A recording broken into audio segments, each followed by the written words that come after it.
hang on to your seat, baby, because this one's a screamer.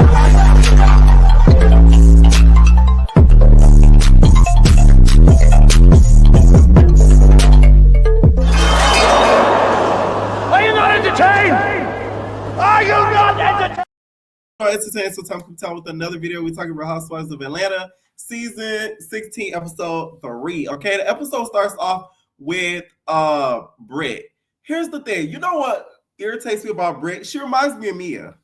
I'll put my finger on it. That's why something about her don't sit right with me. She reminds me of Mia because of the her acting as if she's so affluent and such a boss. Although she may be, but it's the way that she talks about it that irritates me just a little bit because it reminds me so much of what Mia did. And we all at the end found out Mia was a fraud. So I really hope this isn't the case when it comes to Britt, because I'll be very disappointed because I love a girl that's in the insurance industry. From somebody who's a life insurance agent myself, people do not understand the importance of having a life insurance policy on family members. So I'm glad that she spoke in regards to this and talked about the importance of it, because a lot of people do not understand how important this is. Like, it's extremely important, and a lot of people just sleep on that. So shout out to her for really talking about this and really shining a light on this, because a lot of people just don't understand. Okay, she's sitting down with her family and talks about how she had to fire a lot of her sisters.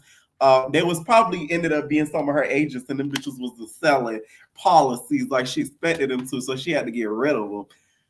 I'll say this. I feel like she still was looking for issue with Kenya. I'm sorry. The way that she made it a point to mention the Kenya thing over and over and over. And from what we've seen so far, you guys had that one little interaction. What is the problem? It's giving you're a fan and you watched the show and you came on with a chip on your shoulder and you were looking for issue. I'm sorry. Kenya ain't call you no bitch. She ain't call you no hoe. She ain't say you a slut. I mean, Kenya gave Portia hell when she first came on the show. She ain't did nothing to you, and you acted as if she called you everything but a daughter of God. Like, you really need to relax, because it's so off-putting watching it, knowing how it ends up, because, like, I don't know if they're cutting stuff out or what, because I am not seeing how we ended up from what happened at the party to Kenya putting a D in your mouth. What's in between that we missed? Because we missed in a big chunk. I don't get it. Okay? I just don't. So Portia and Kelly have a sit down. This scene I really like because they were able to talk it out and not let it go to a nasty route. I'm going to say this. Portia, don't you ever blame Shamia for something that another grown woman did. I don't give a fuck. Like, no. Kelly wanted to ask you why you stole that lady husband, and you answered. Regardless or not, she was going to ask you that. So don't make it seem like Shamia told her to ask you. Shamia just said, this is something you should say to her face. Don't ask me about that, because I'm not going to talk about my friend. I will say, though, I feel like Shamia could have did a better job of defending Portia at that table. I feel like she let it ride so hard, because that scene to me, I think, was a testing scene. When you get on these shows, they test a whole lot of wives to see who fits in, who doesn't. So she probably didn't even think they were going to even make the final cast, but they ended up making it. So she was like, shoot, like, damn. That's how I feel like Shamia was thinking, to be honest, but she still should have defended her friend a little bit more. I will say that. Sorry. You know what I'm saying? Like, a little bit more defense could have came for your friend and your good homegirl since high school. But to blame Shamia completely is BS, because Kelly still asked you that inappropriately. She didn't force her to ask you that. Okay? It was cute to see the makeup and have this, I guess, like, frenemy type of relationship. That's what it's giving. The girls are so mad at Portia because she went and ate with Britt. They are eating her up over there on that Twitter. Okay? And I'm happy they are, because what do you have in common with damn Britt? I really want to know. Okay? Because I find it very peculiar. Now you kooky with Britt. Now that the girl's not really messing with Britt like that. To be honest, most of the cast don't really like Britt like that. But now you best friends with her because you're not cool with Shamia, and you don't like Britt. You don't like Kelly like that, and you not talking to Kenya like that. Portia to me is very calculated. I don't care. So next we see y'all, Drew is in the studio, okay? She's like, it's something in my heart, something in my heart, something, ooh, got me feeling you. Let me stop. Wouldn't it be funny we just see Drew in the studio singing something in my heart? It's something, something you should know for you.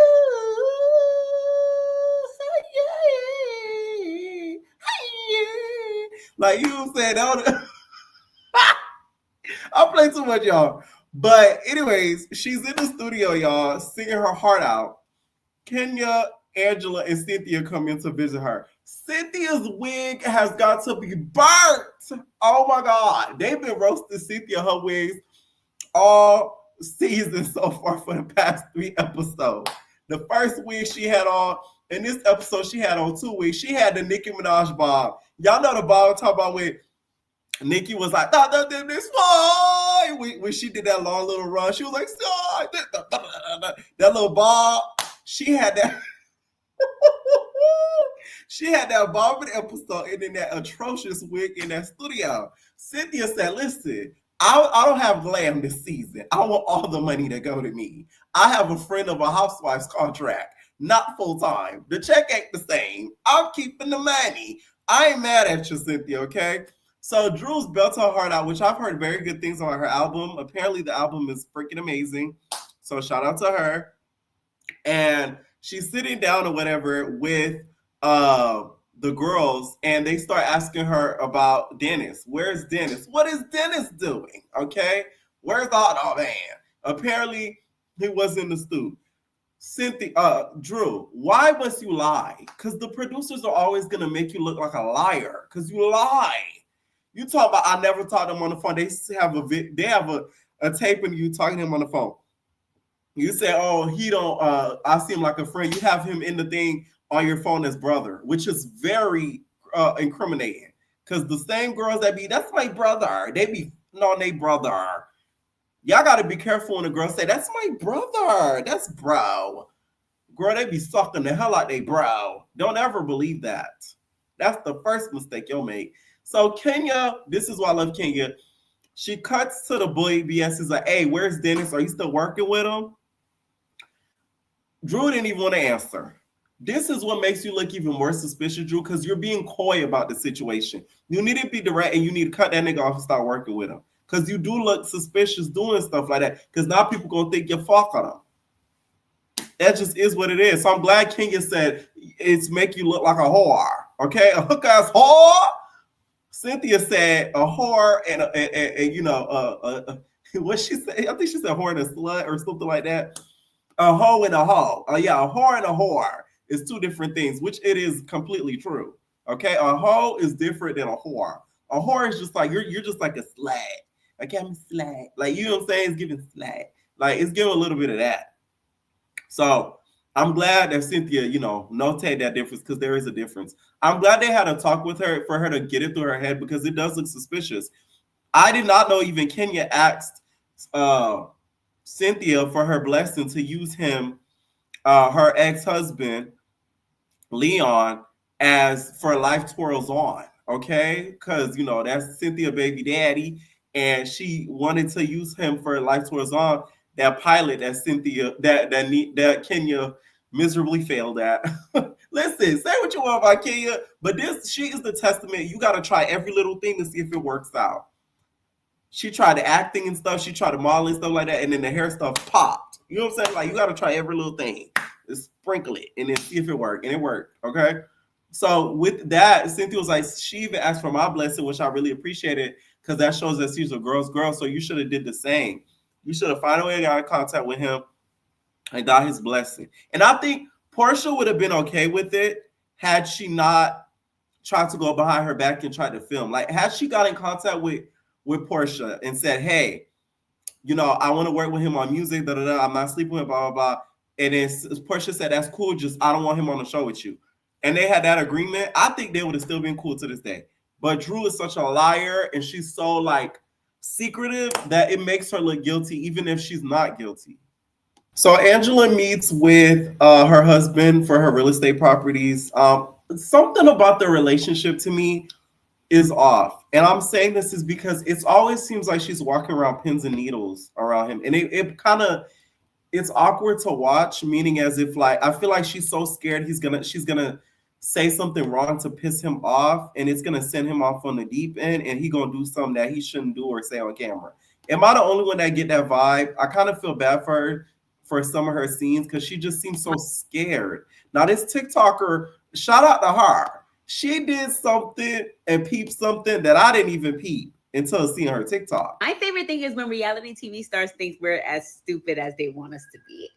So did we peep in episode 2 of Real Housewives of Atlanta when Angela said this? Now in this, she talks about the kids that she has.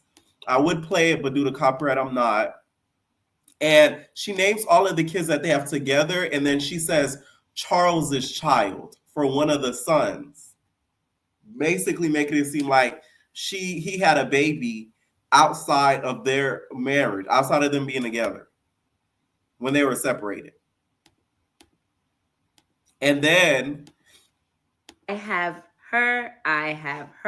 Is that? Did you see that? Did you hear that? Did you hear how she phrased that? I have her. Charles have Charlie Jr. And then we share bloop. Right?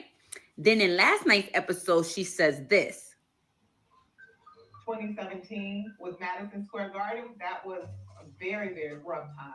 Charles was attending a game in New York. The owner does not like Charles and called security to come escort him out. And we were newly married and he needed to heal and I couldn't heal him. During this time, I was just like, you know what? We're going to try to work through this. I feel all these money, and then we can camera lens and say, because sit up here and look us dead in that camera lens and say, because he was kicked out of a New York Knicks game is why y'all had to live separated. No, it's giving that Charlie Jr. was born during the same year y'all got married, or like right after y'all got married, or right before y'all got married. And that's why you had to stay separated. And that's why it's so important for you to renew your vows. Which, if that's what it is, then that's what it is. Live your truth. We're not dummies. Like, what? Like, I don't get it. Like, did you think we wasn't gonna catch that? I'm sorry. Shout out to her, because that is very good attention paid to, because I missed that. Shout out to her. If that's the case, please don't come on this show trying to put a facade. It's not gonna work. Us viewers are way too smart for you, reality stars. We peep and notice everything. So don't do it, okay? I like Angela. I feel like the whole thing between her and Shamil was funny, which we're gonna get to. So it's like, it's not like I don't like her. I think she's hilarious, right? And I think she's good with banter back and forth and not taking it too far. So I just wish that she was more comfortable with scenes with her husband. It is her first season, so I feel like we got to give her time to cook. But I did notice that.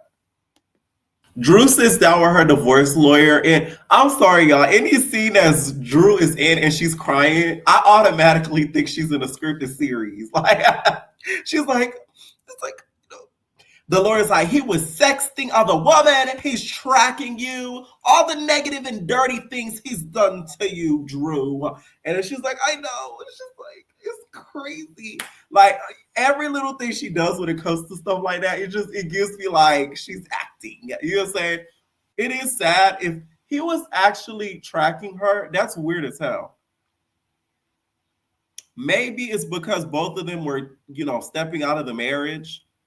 That's the only way I can see why he was tracking her. But even still, it's still weird as hell. I really hope that's not true, but I don't think a lawyer would go on camera and say something that's absolutely not factual, because she could get sued, because that's defamation on a national platform at that. I really feel that it's best for them to actually live apart. That basement thing isn't going to last, especially with the show airing. I'm telling y'all, Drew, she's hearing from below is him doing this on top of the basement, on the roof of the basement. You know what I'm saying? Trying to get her attention to irritate her. She's trying to recite lyrics or memorize lines from a script. All you hear is, Keep it down. You know what I'm saying? Like, don't nobody want to deal with that. Like, I just feel like for both of their mental health, they would have to live separately. Apparently, Ralph says he bought the home, owns the home. So that's why he doesn't want to get up out of there, because he feels as if he invested financially into it, which if that's the case, he has all rights to feel that way and stand on that, because money is money and business is business. So I just feel like it's going to all come down to how the courts feel about this, because I don't think this basement situation could be permanent. Now, Portia went and sat down with Diane, and they went to go give to like a spa, whatever. Portia mama going viral because they keep playing that clip where Cordell said that Portia mom was intrusive and she was sitting in his sofas, his new sofas, eating a large box of pizza. Sorry. Listen, let me tell you about these shows. When these clips, when y'all be going on these shows, these clips, they're on forever. That clip was from season 5, and it's trending now. And we're on season 16. 11 seasons later, that clip is starting to trend. He said, man, I walked into my room. You got Portia mama. She eating a large box of pizza. Pepperoni pizza. So Diane, you have no room to talk. I didn't like how she tried to make it seem as if Shamia's some unloyal friend. Like, please don't do that. I'm sorry. I feel like if anybody's unloyal, it's Portia. Sorry. I do. We've seen it when it comes to the show. Like, she literally traded her for Phaedra. Now, I think Phaedra coming back into the picture on the show isn't going to help anything either. I think it's going to make things more awkward, because I don't think Shamia and Phaedra are Cookie Crunch girlfriends. I think she still sees her as a fraud. And the fact that Shamia and Candy are friends, Shamia's loyal. She going to have her friend back. That's all I'm saying. Okay? So for Diane to say, be careful of the person who's bringing you the bone, it's like, really? Now, Portia in this scene also was talking about how she reached out to Simon's uncle, brother, sister, a lot of his family try to rectify the divorce for them to come to a common ground, and they would not answer her back, and they said to leave it up to the courts. Okay? Which she felt very down about that, because she thought that they would be able to come to a common ground and even kill and talk outside of lawyers, which I'm like, you must not have met an African. They don't play around. This ain't Cordell Buki. That bubble butt nigga play games around with you. That African nigga not playing with you, Portia. Okay? This is why you really got to know people before you marry them. Don't marry quickly to prove a point to social media and the viewers, because now you have to deal with all this money that you're spending on these lawyers, and it's not okay.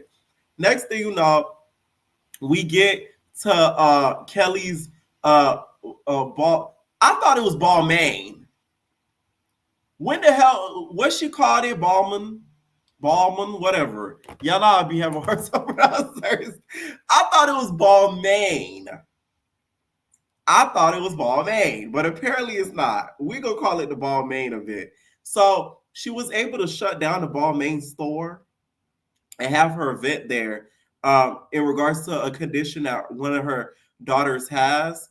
And all the proceeds that were bought at the Balmain store would get donated to that organization, which I'm glad she was bringing light to that. Say what you want about Kelly and her surgeries, but she's my standout so far. I'm sorry. I like her. Not only she's messy, she's funny, and she's charitable. Like, you're winning on all boards here. Like, you winning on all 10s for me, okay? So everybody had to bring, like, their daughter and stuff like that. And they all came in matching with their daughter, which I found to be super, super, super, super cute. Brooklyn is, like, absolutely adorable. She comes in with Kenya. Pilar comes in with Portia. Like, I'm loving this season so far. They're all, like, sitting down or whatever. Next thing you know, Angela comes in.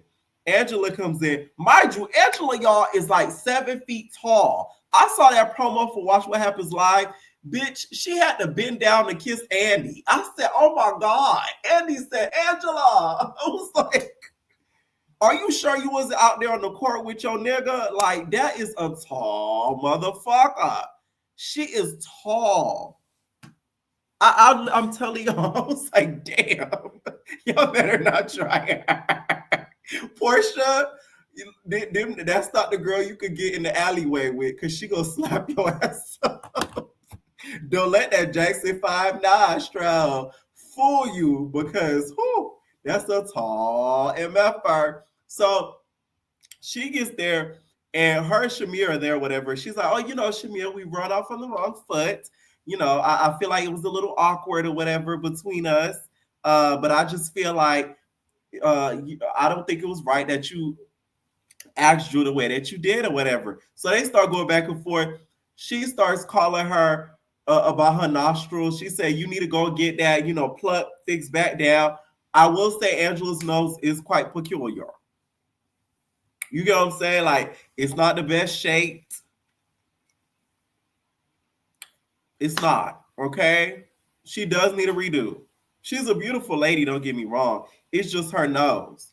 Somebody said a conspiracy theory, which I'm not going to bring up until I get more episodes in, about the nose, that I don't want to make too much fun about her with, because somebody made a comparison between her and Michelle. Allegedly. I saw that online. I did see that online. So when I saw that, I was like, I don't want to laugh too hard at the nose thing now, if that's the case, because that's not funny.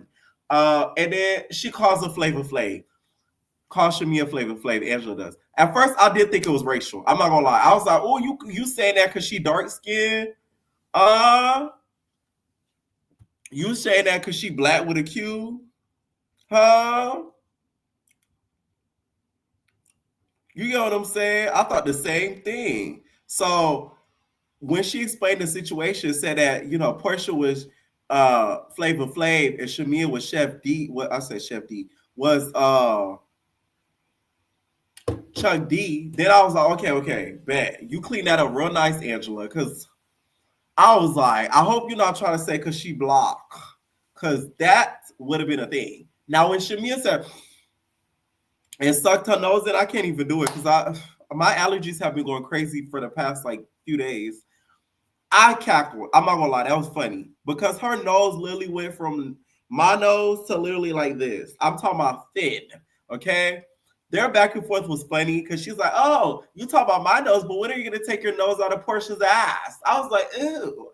See, y'all gonna be the ones that made Portia and Shamia fall out even more, because the more y'all throw it in her face that she's, Portia's lackey, the more Shamia gonna want to not be Portia's friend, okay? I don't think what Shamia did was that big of a deal as Angela's making it seem like, because at the end of the day, Drew was going to get confronted by Portia regardless, because that you are a low down dirty individual was very rehearsed.